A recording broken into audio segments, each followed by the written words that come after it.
E aí pessoal, tudo bem? Eu sou a Bruna Nóbrega e hoje estou aqui para comentar curiosidades que você talvez não saiba sobre Jogos Vorazes, a cantiga dos pássaros e das serpentes.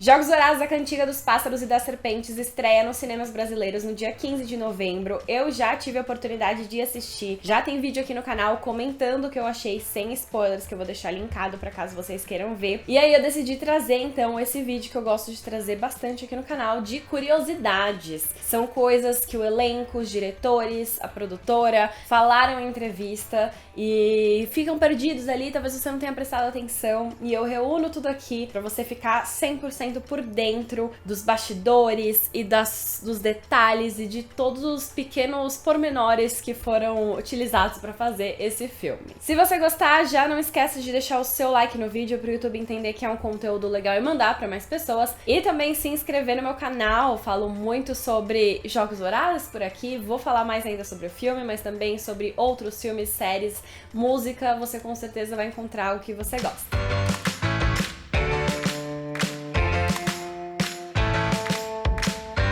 Bom, começando pelo básico, Jogos Vorazes, a Cantiga dos Pássaros e das Serpentes é o quarto livro da saga de Jogos Vorazes e o quinto filme. O livro foi lançado em 2020, também pela Suzanne Collins, autora dos primeiros livros da saga, e ele se passa 64 anos antes do primeiro livro de Jogos Vorazes, antes da Katniss ir para os jogos pela primeira vez. Aqui a gente vai acompanhar a 10ª edição e conhecer mais sobre o Coriolanus Snow antes dele se tornar o presidente de Panem, né? Como foi a jornada dele, qual foi a importância dele para os Jogos Vorazes, qual foi o fato da vida dele que mudou tudo e que fez ele aos poucos ir percebendo o quanto ele gostava de poder, o quanto ele gosta de garantir o sucesso pra ele e de garantir o controle na nação. Enfim, tem vários detalhezinhos nessa história que são bem importantes pra gente entender muito do Snow que a gente conheceu no futuro. Aqui a gente vai ter o Francis Lawrence novamente como diretor. O Francis Lawrence dirigiu Em Chamas, A Esperança Parte 1 e A Esperança o Final. Ele já tem muita familiaridade com a saga e aqui ele volta,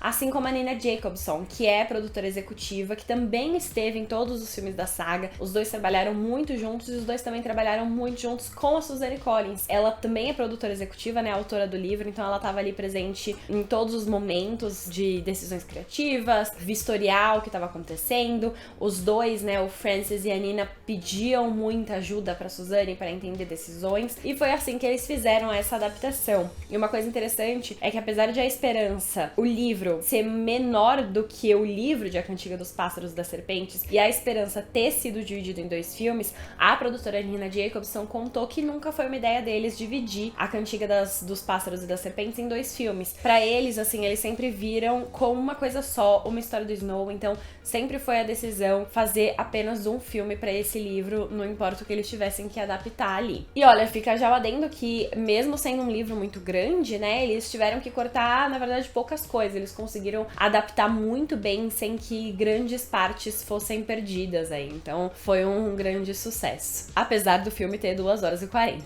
Bora falar do elenco agora, né, que participa. A gente tem o Tom Blythe como o Coriolanus Snow. Tom Blythe é um ator britânico formado em Juilliard, que já tem alguma experiência na TV, mas nada muito grande, né? Ele tem uma maior participação na série Billy the Kid, em que ele era o protagonista, mas esse é o grande papel de estreia dele nos cinemas, e ele foi a escolha mais natural pro papel, como contou o Francis Lawrence e a Nina Jacobson em entrevistas. Os dois falaram que eles, obviamente, viram muitas audições, testaram vários atores, tinham algumas opções em mente. Eles, obviamente, queriam alguém que lembrasse o Donald Sutherland, que fez o presidente Snow nos filmes da saga original, que a gente já conhece, mas também não queriam alguém que tentasse imitar a performance do Snow do Donald Sutherland. Então eles estavam procurando aí essa pessoa, só que foi muito difícil. E aí, na verdade, o Tom Blythe foi o último do elenco principal a ser escalado. E aí surgiu a fita, né, a escalação deles.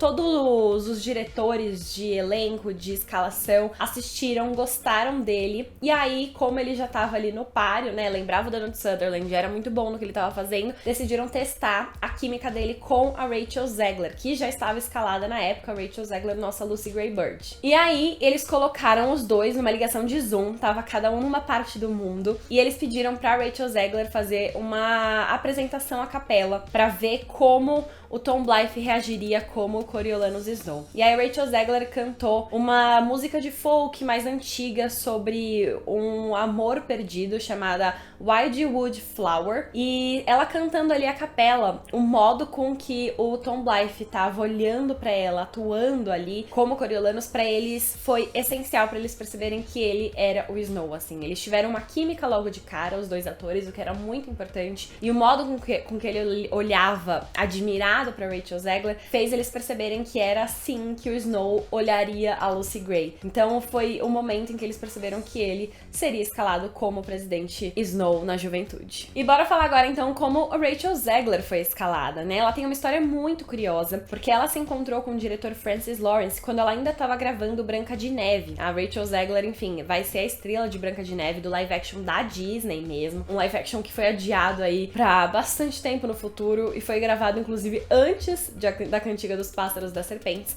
E ela tava gravando o filme quando ela fez um teste ali com o Francis Lawrence. O Francis Lawrence estava procurando possibilidades de pessoas pra serem a Lucy Gray. Ele precisava de alguém que fosse muito bem na atuação e no canto, porque o canto é essencial pra personagem. Ele tinha acabado de ver a Rachel Zegler em Amor Sublime Amor, e ele decidiu então fazer uma reunião num almoço com ela. E essa reunião, que era pra ser só um almoço ali deles conversando, acabou durando 4 horas. Eles conversaram muito sobre a personagem, sobre as conexões, e aí o Francis Lawrence saiu de lá meio que convencido que a Rachel queria o papel e que seria dela. Só que quando ele foi ligar de novo pra oficializar o pedido, ela falou, eu pensei melhor, eu não vou querer. Porque ela tava há muito tempo longe de casa gravando Branca de Neve, e ela teria que terminar Branca de Neve e já começar a Cantiga dos Pássaros da Serpente e não voltar pra casa dela. E ela tava muito agoniada ali de ficar muito tempo longe, ela achou que seria muita pressão, ela achou que a mente dela não ia aguentar e falou, eu prefiro passar dessa vez. E ela recusou o papel. Só que aí o que aconteceu? Começaram as audições pro resto do elenco. E aí um certo ator chamado Josh Andrés Rivera decidiu fazer a audição para ser o Sejanus Plint, que é um dos melhores amigos do Snow, uma presença muito forte na academia. E assim que ele fez o teste, tanto o Francis Lawrence como a Nina Jacobson, como todo o resto da equipe, falou, ele é o Sejanus, ele é perfeito pro papel, a gente precisa escalar ele no elenco. E aí, quando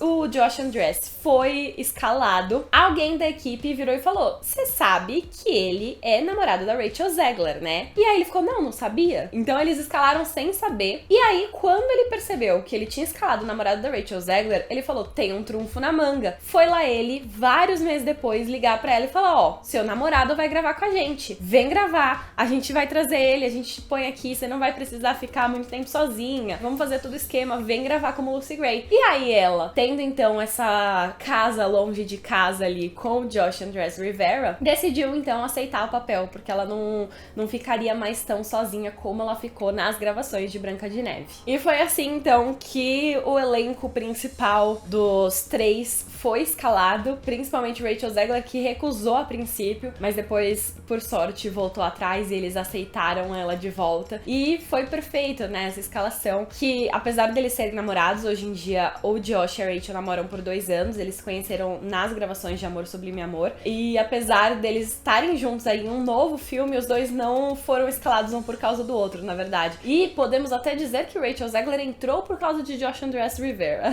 mas enfim, já queriam ela antes. E bora continuar falando sobre atores e como eles entraram no filme, porque a gente tem um grande nome aí no meio, que é a Viola Davis, né? O Francis Lawrence contou que desde o começo ele queria que a Viola tivesse no filme dele, obviamente, é um filme gigante, e Viola Davis é um nome muito grande. Mas pra ele, o que foi essencial pra ele perceber que a Viola Davis daria uma ótima Doutora Gall, né, que é a chefe dos idealizadores dos jogos, ela que é a mente por trás de trazer audiência pros jogos e de pensar nos modos com que a dinâmica na arena vai funcionar, ele percebeu que a Viola seria boa pra isso quando ele viu um meme que ela postou no Instagram dela. E esse meme era uma foto do filme Histórias Cruzadas, mas estava um pouco editada pra fazer um sorriso meio bizarro na Viola Davis. E ela tava assim, à espreita numa janela, como se ela tivesse prestes a atacar alguém, mas com uma cara mais energia insana. Quando ele viu aquilo, ele falou, essa é minha Doutora Gall, então eu preciso da Viola. E aí eles estavam meio que trabalhando juntos em outros projetos, e ele decidiu, então, conversar com ela e jogar a ideia.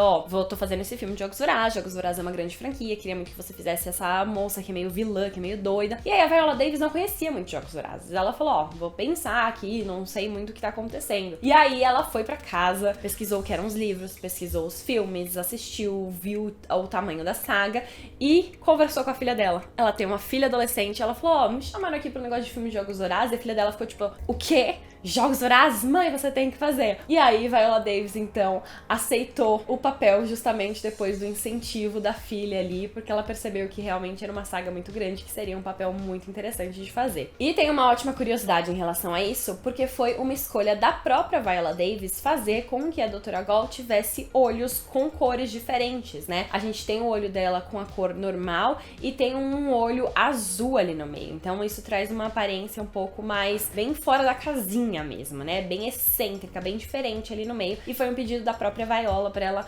entrar neste papel a fundo. E foi muito interessante porque o Francis Lawrence estava imaginando uma vilã exatamente nesse estilo. E aí eles conversaram muito sobre o assunto, mas ele não queria virar pra ela e falar que a referência dele pra vilã é o Willy Wonka do Gene Wilder. Enfim, o primeiro ali de todos. E essa era a referência. Então era alguém realmente mais excêntrico, mais fora da casinha ali. Só que sem ele falar, ela entendeu. E aí quando ela falou sobre o olho, ele percebeu que eles estavam na mesma sintonia e falou, é isso. E agora a gente tem a nossa Tigress Hunter Schafer de Euphoria. Ela faz a prima do Snow, né, super conselheira dele, e é muito interessante porque ela é a única outra personagem do filme que a gente já viu antes, além do Snow. A Tigress aparece em A Esperança Final. Ela é uma mulher que já está muito alterada por cirurgias plásticas, tatuagens, toda a questão estética ali no meio, né, ela tem uma cara de tigre mesmo, e ela ajuda a Katniss a entrar na capital no meio da rebelião pra acabar com o Snow. E ela conta que ela tinha um passado com ele, mas ele meio que largou porque achou que ela não era mais bonita o suficiente. Então a gente entende que tem alguma coisa ali entre eles, mas é no filme aqui que vai se aprofundar mais. E o Francis Lawrence contou que nas audições, pra quem viveria essa versão mais jovem da Tigress, essa versão que ainda era muito próxima do Snow, muitas pessoas estavam tentando trazer essa excentricidade que a personagem tem no futuro. E aí as pessoas estavam trazendo umas performances muito parecidas com a da F. Trinket em Jogos Vorazes, né? A personagem da Elizabeth Banks, que é uma personagem mais bem excêntrica, bem pra cima, que não sei o quê. E quando a Hunter veio, ela trouxe uma coisa completamente diferente. Ela trouxe essa versão mais acolhedora da Tigress, essa versão mais mãe ali, né? Essa versão que vai dar conselhos, que vai acolher, que é menorzinha, que tá ali meio indefesa, mas é muito forte. E aí, pra ele, quando ele viu aquilo, ele falou, é isso que eu quero. Ele não queria essa versão excêntrica, porque essa versão excêntrica é algo que ela vai se tornar, mas no passado ela não era assim, ela era essa mãe mesmo do Snow, de certa forma. E aí quando ele olhou a Hunter, ele falou, é isso que eu quero. E aí por isso ela foi a escalação pro papel. E aí uma curiosidade agora sobre Peter Dinklage. Peter Dinklage, nosso querido de Game of Thrones e vários outros filmes gigantes ali. Ele é o Reitor Casca Highbottom, que também é um grande inimigo ali do Snow. Ele faz de tudo pra não deixar o Snow conseguir o que ele quer. E no filme ele tem uma presença ainda maior do que nos livros, o que é bem interessante e faz muito bem. Mas o que tá viralizando é que em Game of Thrones o Peter Dinklage interpretou o Tyrion Lannister, que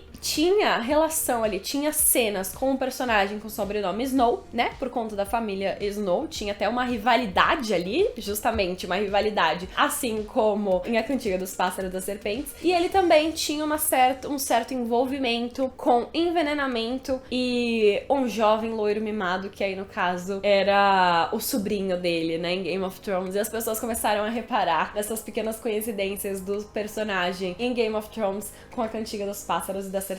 E foi um easter eggzinho ali que surgiu sem querer, mas que vale mencionar. E por fim, a gente tem o Jason Schwartzman como nosso Lucky Flickerman. O Lucky Flickerman é o avô, provavelmente, do Caesar Flickman, e ele foi o primeiro apresentador oficial dos Jogos Vorazes. E aí, ele basicamente foi o cara nos livros, na história, que desenvolveu a habilidade de ser apresentador e acabou passando o trabalho em família, né, para as próximas próximas gerações. E para desenvolver essa criação, o Jason Schwartzman e o diretor tiveram algumas inspirações por trás. Para isso, os dois revisaram, né, e assistiram muitas filmagens antigas de mágicos amadores dos anos 70 e 80 e também de âncoras de jornal daquela época, para ver como é que era, como eles gravavam. Então as referências ali foram os anos 70 e 80 para trazer isso, e a parte da mágica também, que é uma coisa muito especial pro personagem. Mas uma coisa muito interessante é que enquanto com Tom Blythe, o Francis Lawrence virou diretamente pro Tom e falou assim, ó, não quero que você assista a filmes antigos do Donald Sutherland pra ver como ele era e tentar imitar, ou imitar o que ele faz nos filmes de Jogos Vorazes. Eu quero que você crie sua própria versão do Snow. Enquanto isso, aqui, o Francis Lawrence virou pro Jason Schwartzman e falou, o nosso objetivo final é você referenciar mesmo a performance do Stanley Tucci como o Caesar Flickman nos filmes originais. Ele é o seu objetivo, porque no final ele acabou sendo formado pelo Lucky Flickman no passado, né? Uma coisa inspirou a outra de certa forma. Então aqui eles quiseram trazer performances realmente similares. Em entrevista para Entertainment Weekly, o Francis Lawrence falou: você poderia sentir as origens do apresentador e como isso acabou informando 2 gerações depois. Então era realmente essa ideia para você ter a conexão entre eles. E continuando nessa área de inspirações, a gente tem as músicas, né? A música é algo muito presente em A Cantiga dos Pássaros e das Serpentes. A gente tem Rachel Zegler cantando muito intensamente. A gente tem, obviamente, uma música já conhecida, que é The Hanging Tree, mas tem músicas originais que foram feitas pro filme. E aí, pra fazer, eles buscaram inspirações também ali nos anos 80. O produtor Dave Cobb, que foi o compositor principal ali de tudo, junto com a equipe criativa dele, e a principal referência deles foi a música country folk dos Apalaches, que é essa região na América do Norte ali, um pouco mais nativa, vamos dizer assim, né, um pouco mais focada nas origens. Então ali foi a referência principal para eles começarem a compor o som do bando, principalmente, né, que é esse grupo musical da Lucy Gray. Mas eles também buscaram referências no som da Dolly Parton, né, grande cantora ali no meio,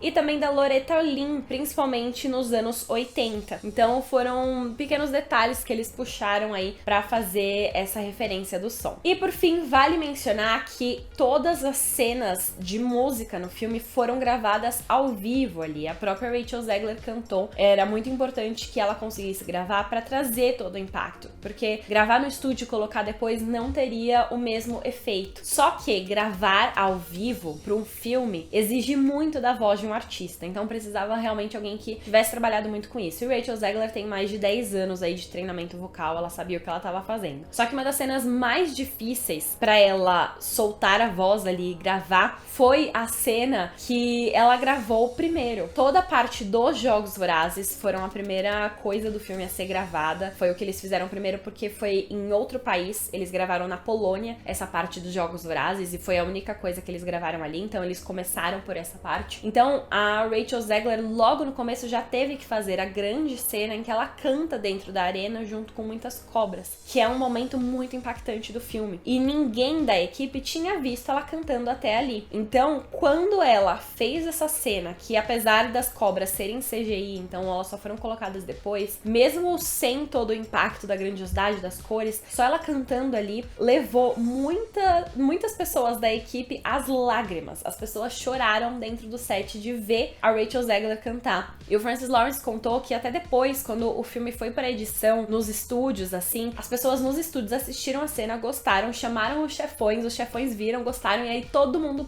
parou para assistir esse momento, porque realmente foi muito impactante. E foi um momento que eles não puderam repetir muitas vezes, porque a arena, ela ecoa muito, né? E aí, para trazer esse efeito de eco, a Rachel tinha que cantar de forma muito alta ali, né, pra reverberar. Então ela não podia gravar muitas vezes, porque aí ia prejudicar a voz dela, e era a primeira parte das gravações, ela não podia prejudicar. Então eles tiveram que acertar logo de cara, mas logo no começo já foi uma cena super impactante e deu tudo certo, porque, né, enfim, até quando você vê na cena, no resultado final, é de arrepiar mesmo. E aí, como eu falei, os Jogos Vorazes foram gravados nesse lugar real da Polônia, eles encontraram essa grande arena mesmo pra colocar o pessoal, e pra equipe era muito importante ter locações reais em vez de fazer tudo no fundo verde, para os atores realmente sentirem o que eles estavam vivendo. Então eles procuraram muito cenários que eles pudessem usar. E uma das maiores referências pra capital era trazer como Berlim estava depois da Segunda Guerra Mundial. A referência que eles tinham pra capital era isso, porque a gente vai acompanhar a capital 10 anos ali, mais ou menos depois da guerra, né? Então, depois de muita destruição, como eles foram se reconstruindo aos poucos, e tem partes que ainda não tá reconstruída. E aí é muito interessante porque,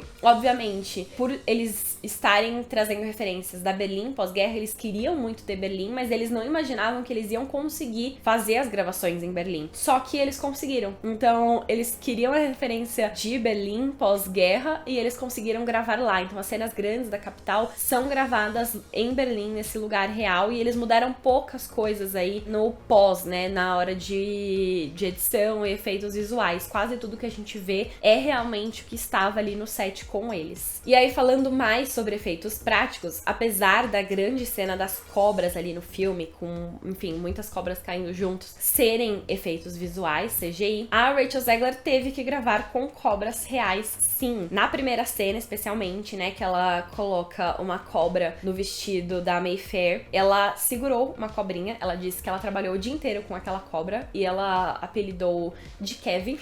E tinha uma coisa muito interessante, porque teoricamente ela tinha que tirar a cobra do bolso do vestido, mas apesar da cobra ser dócil, ela falou, né, ela vinha de uma fazenda que era dócil, que era muito tranquilo, não podia colocar a cobra dentro de um espaço como um bolso, porque, enfim, seria maltratar o animal. Então ela tinha que usar um efeito pra fingir que ela tava puxando, mas na verdade não tava. E aí eles brincaram com a mão, então ela mexeu muito na cobra pra fazer isso. E eles conseguiram, então, trazer essa ideia de que ela tava tirando do bolso. E era realmente uma cobra real, não era um objeto ali fingindo ser uma cobra, ela segurou. E aí na arena é CGI, mas ela tem outra cena depois, no lago, na parte 3 do filme, que ela tá segurando uma outra cobra na mão enquanto conversa com Snow e as pessoas do bando. E aí também ela conversou, ela tava filmando com uma cobra de verdade. E ela disse que adorou a experiência, as cobras eram super dóceis e que ela adoraria gravar com cobras de novo se ela pudesse.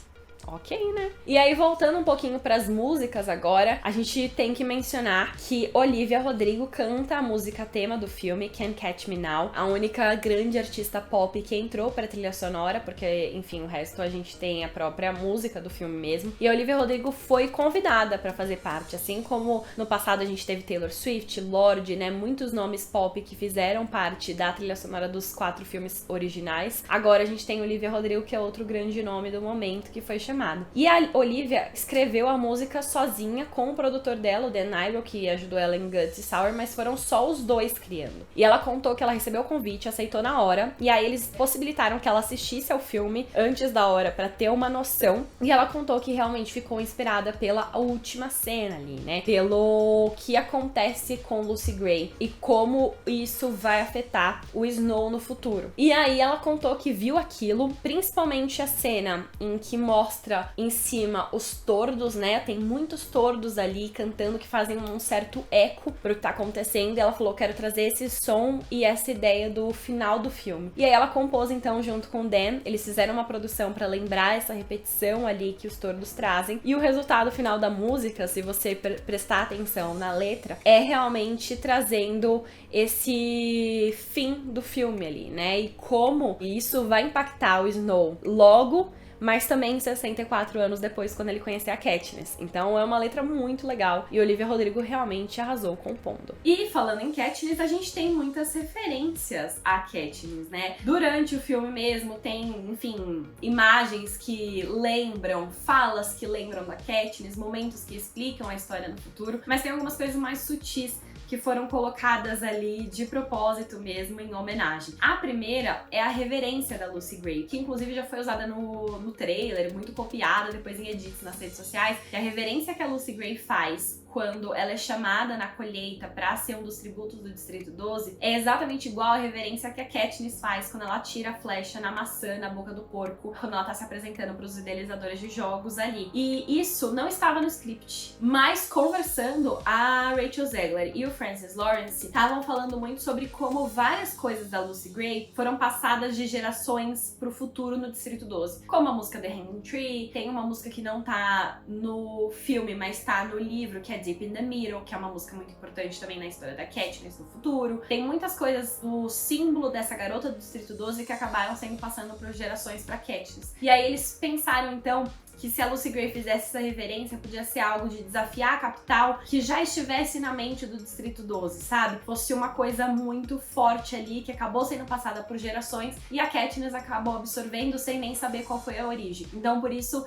na hora da gravação ali, eles decidiram incluir, mesmo que não tivesse no roteiro e nem tivesse no livro. E aí, outro detalhe bem sutil é que durante a maior parte do filme, a Rachel Zegler usa um único vestido, que é um vestido que diz, né, que foi da mãe dela, que deixa ela muito protegida. É um vestido muito colorido na saia e a parte de cima é um corset que tem flores desenhadas. E as flores que estão ali são flores das plantas que inspiraram os nomes da Prim e da Katniss. Então a gente tem uma flor de Primrose e a gente tem uma flor de Katniss ali no corset dela, que foi deixado ali de forma bem sutil, mas para fazer essa referência. Por fim, a gente tem um outro detalhe que foi uma homenagem aos filmes originais, que foi a fala do Snow, né? São as coisas que a gente mais ama que nos destroem. Essa é uma fala que ele diz em A Esperança, parte 1, pra Katniss, né? Quando ele tá falando do Pita e como, enfim, a Katniss gostava muito dele, era apaixonada, mas isso deixou ela mais fraca em determinados momentos, porque o que acontecia com ele afetava ela também. E, enfim, era uma coisa que parecia se referir à história da Katniss e do Pita. Mas o que aconteceu? A equipe de divulgação de A Cantiga dos Pássaros e das Serpentes, na hora que eles estavam montando o trailer e o material de divulgação do filme, até mesmo antes do lançamento, essa equipe decidiu colocar essa fala do Snow ali. Porque essa fala do Snow resume a relação da Katniss e do Pita no futuro, mas ela vem, quando a gente vê a história de A Cantiga dos Pássaros e das Serpentes, a gente entende de onde vem essa crença do Snow, né? Porque ele teve esse amor ali que ele percebeu que deixava ele mais fraco, ele não queria mais aquilo na vida dele. Então, é muito simbólica. E a equipe criativa percebeu isso, pegou a fala e jogou no material de divulgação. E aí, quando o Francis Lawrence viu esse material de divulgação, ele falou, meu Deus, é genial. E aí, por isso, ele decidiu colocar a frase, então, no final do filme, que não tava lá inicialmente, mas ele percebeu que se encaixava perfeitamente pra encerrar essa história. E bom, assim terminamos as nossas curiosidades sobre A Cantiga dos Pássaros e das Serpentes. Muita coisa aqui comentada, são muitos detalhes incríveis do elenco, das gravações, das referências, das homenagens, enfim, é um filme que tomou muito cuidado com todos os detalhes e dá pra perceber. Espero que vocês tenham gostado desse vídeo. Aproveita e conta aqui nos comentários qual curiosidade mais chamou sua atenção, o que você mais gostou de saber. Vamos continuar conversando. Manda esse vídeo também pra alguém que gosta de Jogos Vorazes e quer saber sobre essas curiosidades, compartilha aí. Não esquece de deixar o seu like no vídeo, se inscrever no canal e ativar o sininho pra receber notificação sempre que eu postar conteúdos novos. A gente se vê no próximo vídeo. Beijos!